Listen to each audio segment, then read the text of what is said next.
Colette brought the dinner 20 minutes late. That was her crime. They beat her until her baby stopped moving. Colette Moreau had no family, no siblings, no safety net to catch her when she fell. She thought marriage would fix that. For 2 years, she scrubbed floors in the penthouse she used to call home, cooked meals for a husband who never looked at her anymore. Then Jude brought Elena home, not as a guest, as a replacement. Elena sat at the dining table. Colette stood in the corner. "Elena's staying. She understands what a modern woman looks like." The slaps came daily after that. Small corrections for burnt toast or wrinkled shirts. Colette stopped flinching, and she became silent.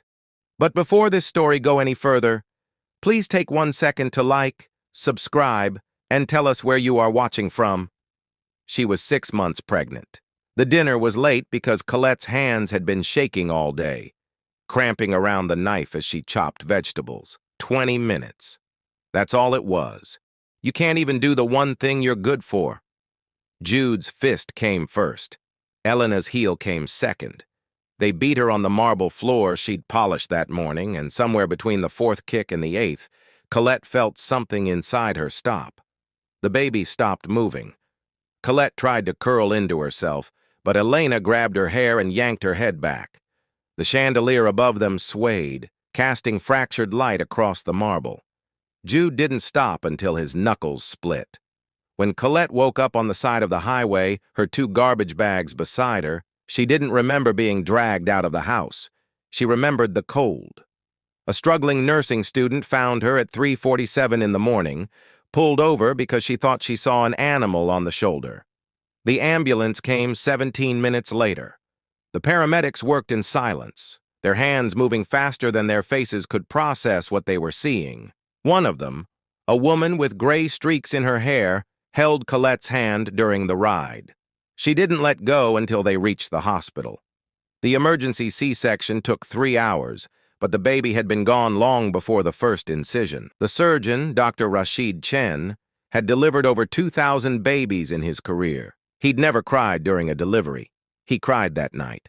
Jude went to work the next morning. He told his assistant he'd had food poisoning and couldn't come in the day before, asked her to reschedule his meetings. He sent the divorce papers by courier that afternoon. The envelope arrived at 2:14 p.m., delivered by a man who didn't make eye contact with Colette when she opened the hospital room door. She signed them with a pen a nurse had given her. Her hands didn't shake. Colette had $7,000 left after the hospital bills, money she'd saved from freelance coding work before Jude turned her into furniture. She'd been building websites for small businesses at night, after the dishes were done, after Jude and Elena had gone to bed. $7,000. 5 years later, Colette Moreau walked into the boardroom of Sterling and Hague Capital on a Tuesday morning in March. She wore a charcoal suit tailored in Milan, shoes that cost more than Jude's first car. No one recognized her. The last time anyone in this building had seen Colette, she'd been a ghost-thin woman with bruises under her eyes, visiting Jude for lunch with Tupperware she'd packed herself. She used to wait in the lobby for 20 minutes because Jude would forget she was coming. That woman was dead. Jude sat 3 seats from the head of the table, laughing too loud at a joke the CFO made. He'd gained weight in 5 years, his neck spilling over his collar. Elena sat beside him. Her hand rested on his thigh, her engagement ring catching the light from the floor-to-ceiling windows. It was the same ring Jude had given Colette 7 years ago. He'd never bothered to buy a new one. Colette took the chair in the corner, the one usually reserved for junior associates taking notes. No one offered her coffee. No one offered her anything. She opened her leather portfolio and began writing. "Excuse me, miss, this is a closed executive meeting. If you're here for the assistant position, HR is on the 4th floor. Colette didn't respond. Her pen moved across the page in smooth, deliberate strokes. She was making a list. "Babe, she probably doesn't speak English. Just call security." Elena's voice had that practiced sweetness, the kind that came from years of knowing exactly which tone made men feel important. She leaned into Jude's shoulder. He kissed her forehead. Colette wrote something else on her notepad. The room kept talking. A presentation about quarterly earnings droning on from a man in a navy suit who kept adjusting his glasses. Nobody looked at the woman in the corner. The door opened again, and a man in a three-piece suit stepped inside. Marcus Hollis, the company's lead counsel. He was 62 years old, had argued cases in front of the Supreme Court, and hadn't lost a negotiation in 17 years. He looked at Colette. He nodded once. "Apologies for the delay, Ms. Moreau. Should we begin?" The room went silent. The CFO stopped mid-sentence, his mouth hanging open. The man with the glasses dropped his laser pointer. It clattered against the table. Jude leaned back in his chair, clearly annoyed that some random woman was interrupting his meeting. He didn't recognize her. 5 years. And he didn't recognize his own wife. Ex-wife. "Marcus, who is this? We're in the middle of a quarterly review." Marcus didn't answer him. He walked to the corner, pulled out Colette's chair, and waited for her to stand. She did. Jude's smile thinned. Marcus placed a folder in front of each executive, his movements clinical and efficient. The folders were thick, bound with black covers, labeled with each executive's name in gold lettering. Professional, expensive, final. This is a full audit of departmental expenditures over the last 18 months. Ms. Moreau will be conducting performance reviews for senior leadership. Elena's smile cracked at the edges. She looked at Jude, then back at Marcus. Performance reviews? By who? Some consultant? Colette clicked her pen. Once, the sound echoed in the sudden quiet. Jude stood up, his chair scraping against the hardwood floor. He was clearly deciding this meeting was beneath him, that he could simply walk out, and this problem would solve itself. "Look, lady, I don't know who you think you are, but I've been with this company for 8 years. I don't answer to some nobody with a briefcase." Colette looked at him. For the first time since she walked in, she made eye contact. Her eyes were different than he remembered, harder, like stone that had been polished under pressure. Jude stopped talking. Something in his brain misfired. A distant alarm he couldn't quite place. He knew those eyes. He knew that face. But the context was wrong. Colette Moreau wasn't supposed to be in a boardroom. Colette Moreau was supposed to be nothing, nowhere, erased. "Mr. Carver, please sit down." Marcus's voice cut through the confusion. It wasn't a request. Jude sat. The meeting continued for another 43 minutes. Colette didn't speak. She took notes while Marcus walked through the audit findings, his voice steady and mechanical as he listed financial discrepancies, unapproved expense reports, misallocated budgets. Every few minutes, Jude would glance at Colette. Every time, she was already looking at him. Elena's hand had left Jude's thigh. She was scrolling through her phone under the table, her face pale. She was Googling Colette's name. The meeting adjourned at 11:47 a.m., and as the executives filtered out, Marcus placed a sealed envelope in front of Jude. It was cream-colored, expensive stationery, the kind used for wedding invitations or funeral announcements. "Ms. Moreau asked me to give you this. It's a severance package. Generous. Contingent on your resignation by end of business today." Jude tore it open, his fingers clumsy with adrenaline. Inside was a single-page contract and a cashier's check. His face went red. The check was for $250,000. More money than he'd saved in 8 years. Enough to disappear, start over, pretend this never happened. This is a joke. She can't fire me. Who the hell does she think she is? Marcus adjusted his cufflinks. White gold with onyx inlays. She's the majority shareholder. She bought out the board 6 months ago. The words landed like body blows. Jude's breath caught. Elena grabbed his arm, her nails digging into his sleeve. "Jude, maybe we should—" "No, I'm not walking away because some bitch with a checkbook thinks she can push me out." He crumpled the envelope. He threw it in the trash bin beside the table. The check fluttered to the bottom. Marcus picked up his briefcase and walked toward the door. The leather was Italian, hand-stitched, worth more than Jude made in a month. He paused at the threshold. "She gave you a choice, Mr. Carver. Most people don't get that." The door clicked shut. Jude sat in the empty boardroom for 20 minutes, staring at the trash bin. Elena paced behind him, her heels clicking against the floor like a countdown. Jude, we need to think about this. Shut up. Jude. I said shut up. She stopped pacing. For the first time in 5 years, Elena Voss realized she might have made a mistake. 2 weeks after Jude rejected the severance, Elena came to him with a plan, a way to destroy Colette before she could destroy them. She'd spent those 2 weeks digging, calling in favors from journalists and private investigators, people who owed her things they didn't want made public. She called it insurance. They met at a hotel bar downtown, somewhere neutral where Sterling and Haig employees wouldn't recognize them. Elena ordered whiskey. Jude ordered water. He hadn't been sleeping. We say she's unstable. We say you helped her after the accident. We have hospital records, right? We spin it. Jude nodded slowly, his eyes unfocused. He hadn't thought about the night on the highway in years, had trained himself to forget the sound Colette made when his fist connected with her ribs. Now it was all he could hear. How do we prove it? Elena smiled. It was the smile she used when she wanted something, sharp and calculated. I've been collecting things, emails, text messages, financial records. We show she's vindictive, that she's using the company to settle personal scores. Jude didn't ask where Elena got those records. He didn't want to know. Elena handed him a USB drive 3 days later at his apartment, told him it contained documents, witness statements, everything they needed to bury Colette in front of the investors. You go to the investor meeting next week, play this in front of everyone, she'll be finished. The drive was small, black, unmarked.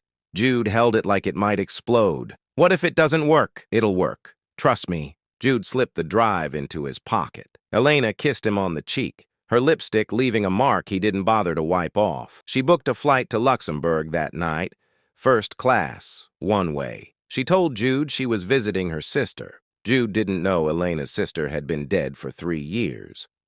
The quarterly investor meeting was held in the glass-walled conference room on the 42nd floor, 18 investors, 4 board members, and Colette at the head of the table. The view behind her stretched across the entire city, skyscrapers cutting into a gray sky. Jude wasn't invited. He came anyway. Security tried to stop him at the elevator, but Jude pushed past them. His ID badge still worked for another 72 hours. He clutched his laptop bag like a weapon. The door slammed open midway through the CFO's report, and Jude walked in, his shirt wrinkled, his tie crooked. He looked like a man who'd been awake for 3 days. He had been. I'm sorry to interrupt, but I think everyone here deserves to know the truth about Ms. Moreau. Colette didn't move. She was wearing the same charcoal suit, her hair pulled back, her expression unreadable. Marcus stood from his seat beside her. Mr. Carver, you're trespassing. Trespassing? I've given 8 years to this company, and you're all letting this woman destroy it. He walked to the front of the room, shoving his laptop onto the presentation table. His hands were shaking as he fumbled with the cables, trying to connect to the projector. An investor in the back row whispered something to the woman beside him. She nodded. Jude plugged the USB into his laptop. The screen lit up. Jude pressed play, his finger stabbing at the keyboard. For a moment, nothing happened. Then the first file appeared. It was a hospital record dated 5 years ago. Colette Moreau, emergency C-section, stillbirth following blunt force trauma. The text was clinical, detached, the kind of language doctors use when they can't afford to feel anything. Patient presence with multiple contusions, fractured ribs, internal hemorrhaging. Jude's throat tightened. He hadn't read the files before playing them. Elena had told him not to, said it would be more genuine if he reacted in real time. The second file was a police report. The header read, Incident Report, Domestic Violence Investigation. Status, never filed. Reason, victim declined to press charges. Jude's vision blurred. He looked at the screen, then at Colette. She was watching him with the same expression she'd worn in the corner 2 weeks ago. Calm, waiting. The third file was a recording. Jude's voice filled the room, distorted slightly by the poor quality of the hidden microphone that had captured it 5 years ago. She's useless. If she loses the baby, that's on her. I'm done pretending this marriage was anything more than a mistake. Elena's voice came next, high and excited, the way she sounded when she was drunk. We'll dump her somewhere. No one's going to care about some orphan with no family. Who's going to report it? Jude's laugh echoed through the speakers. Exactly. She doesn't exist. The recording was time-stamped. March 14th, 2020, 11:47 p.m. The night Colette lost everything. The room went silent. Not the polite silence of a paused conversation, but the absolute silence of 18 people holding their breath at the same time. Jude's laptop slipped from his hands. It hit the floor and shattered, the screen splintering into a spiderweb of cracks.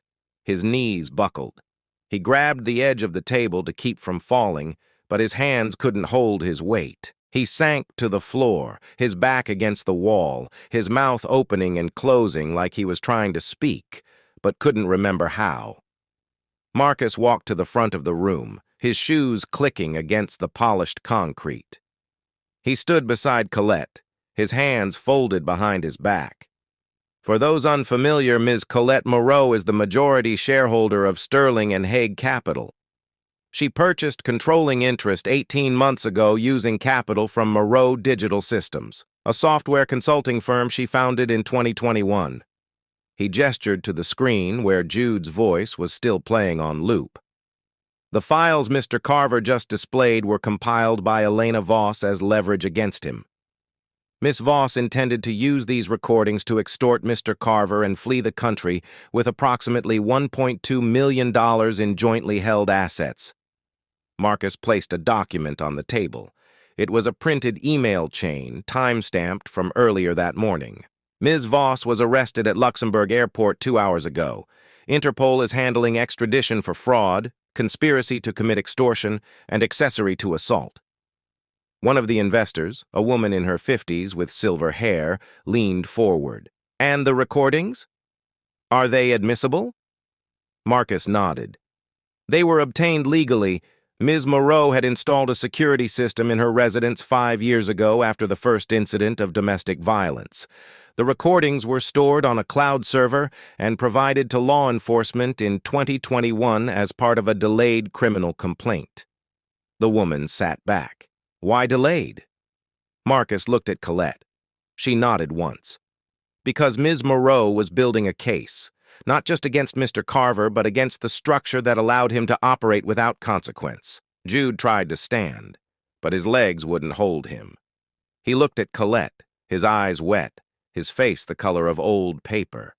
She was already looking at him. Colette stood, and for the first time in 5 years, she spoke directly to the man who tried to erase her. Her voice wasn't loud. It didn't need to be. You thought I was weak because I didn't fight back. The room was so quiet that the hum of the air conditioning sounded like thunder. Jude opened his mouth. Nothing came out. His vocal cords had stopped working, some primal part of his brain shutting down everything that wasn't essential to survival. You have 24 hours to vacate the property at 4120 Ashford Lane. That's my house now. The deed transferred this morning at 9 a.m. under asset segregation laws. The cars registered in your name are being repossessed as we speak. Your credit has been flagged for fraud investigation by 3 separate banks. She turned to Marcus. Mr. Hollis, please remove this person from my building. Security arrived in under a minute. 2 men in black suits, earpieces, expressions that suggested they'd done this before. They escorted Jude out through the main lobby, past every employee he'd ever supervised, every intern he'd ever screamed at, every assistant he'd ever blamed for his mistakes. The receptionist, a young woman named Sarah, who'd started 3 months ago, watched him pass. She didn't look away. No one did. By the time Jude reached the street, his phone was vibrating with notifications. 17 missed calls from his bank, 9 from his attorney, 43 emails with subject lines like urgent account suspension and immediate action required. The Porsche was gone. He'd left it in the garage that morning, silver and polished, the one thing he'd bought for himself after the promotion. Repossessed at 10:15 a.m. The Tesla was gone. Elena's car, technically, but registered under Jude's LLC for tax purposes. Repossessed at 10:22 a.m. The penthouse he'd bought with money from a leveraged bonus, gone, title transferred to Colette Moreau under asset segregation laws that Marcus had spent 6 months preparing with a team of forensic accountants. They'd traced every dollar Jude spent during the marriage, every expense Colette had covered, every repair she'd paid for while Jude bought watches and bottles of wine he couldn't pronounce. The math was ugly. His investment accounts were frozen pending an audit from the SEC. Someone had flagged suspicious trading activity, patterns that suggested insider information. Jude had never traded on insider information. Elena had. Using his login. His credit cards declined when he tried to buy coffee at the shop across the street from Sterling and Hague. The barista, a college kid with a nose ring, handed the card back. "Sorry, man. It says to call your bank." Jude left without the coffee.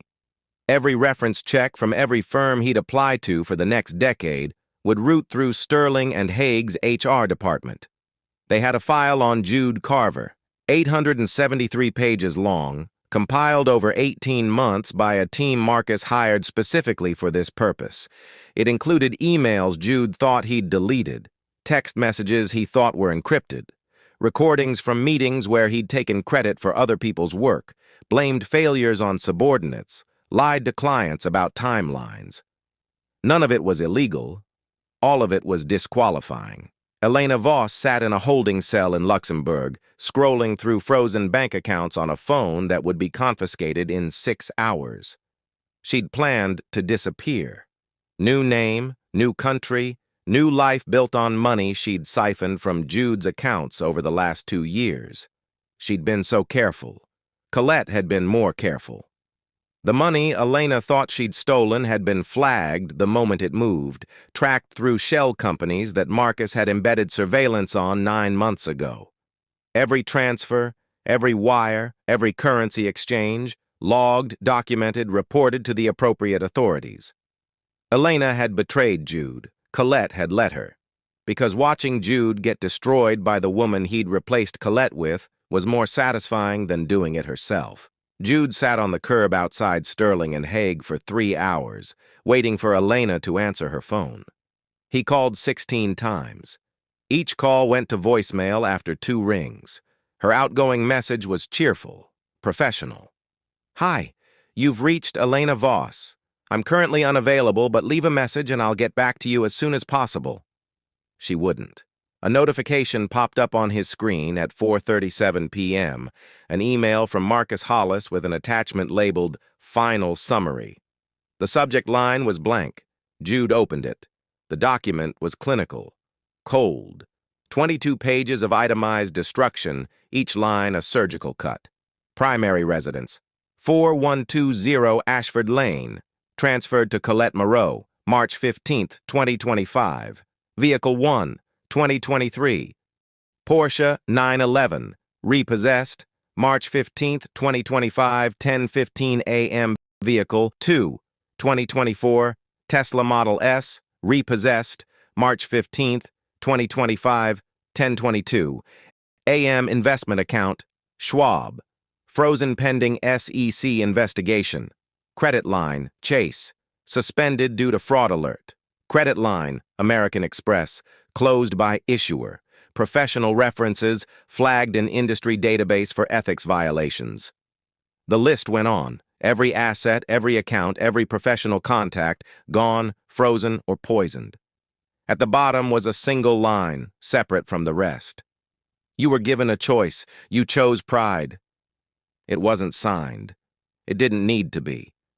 Jude read the document 3 times. Each time, the words made less sense, like his brain was refusing to process the scale of what he'd lost. He'd woken up that morning as a senior director at one of the most prestigious capital firms in the country. He'd go to sleep that night with nothing, not because he'd been unlucky, because he'd been cruel. 3 days later, Colette sat in her new office on the 44th floor, looking out over the city. The desk was rosewood, custom-built, imported from Denmark. The chair was ergonomic, designed by a furniture maker in Brooklyn who'd spent 6 months perfecting the lumbar support. It was the most comfortable chair Colette had ever sat in. Marcus knocked once, then entered without waiting for permission.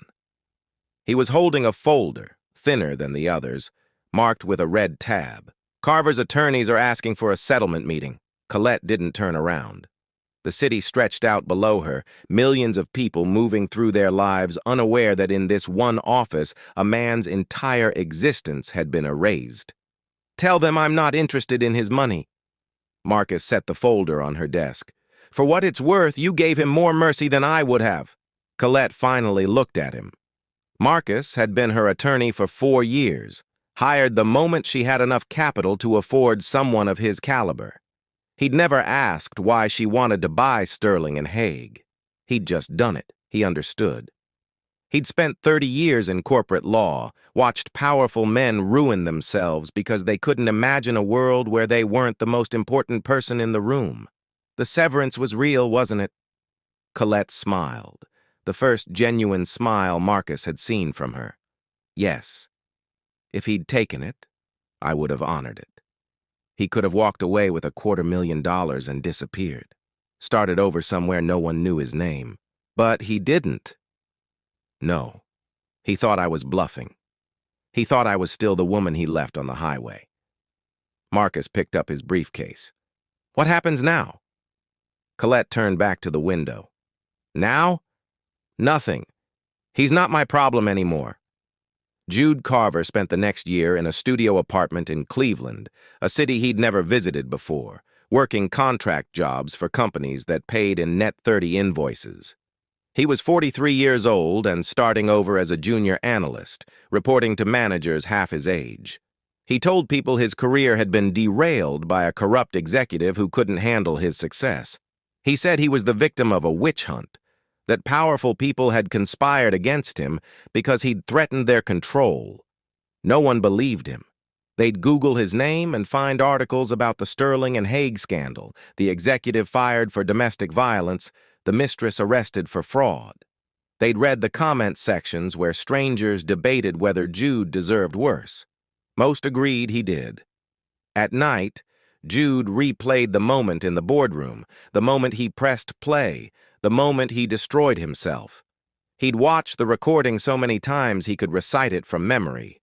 "She's useless. If she loses the baby, that's on her." His own voice, his own words. He'd said them 5 years ago and forgotten them by morning. Now they were the only thing he could remember. He couldn't stop watching it. Therapists called it rumination. Jude called it justice. He was right. Colette Moreau never thought about Jude Carver unless someone asked her about the turnaround at Sterling and Haig. She'd give the same answer every time. "We identified inefficiencies and corrected them." She'd moved on. He never would.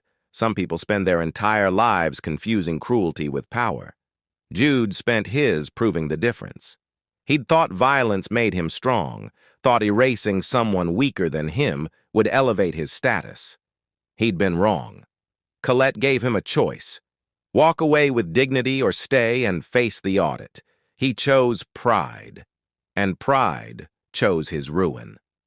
Elena Voss was extradited 4 months after her arrest. She stood trial in New York for fraud, extortion, and accessory to assault. The prosecution had 47 hours of recorded evidence, financial records that traced every stolen dollar, and testimony from 3 forensic accountants who'd spent a year building the case. She was sentenced to 8 years. She served 6. When she was released, she moved to a small town in Oregon and changed her name. She worked at a grocery store, scanning items and bagging produce, and never told anyone about the 5 years she'd spent living in a penthouse. Sometimes, late at night, she'd search Colette Moreau's name online. She'd read articles about the tech entrepreneur who'd revolutionized capital management, who'd taken a failing firm and turned it into one of the most profitable in the country. Elena never contacted her. She knew better. Colette had given them both a choice. Elena had chosen wrong. Now she was living with the consequences just like Jude, just like everyone who'd ever mistaken silence for weakness. But here's the question. If Jude had taken the severance that day, could he have saved himself? Or was he already too far gone the moment he threw Colette onto that highway? Because some debts can't be paid with money. Some debts require everything. We're building something here. A collection of people who appreciate good stories like this. Every subscription moves us closer to 1,000 subscribers. Your name on that subscriber list matters. Will you be on it when we hit the goal? Thanks for watching and see you in the next video.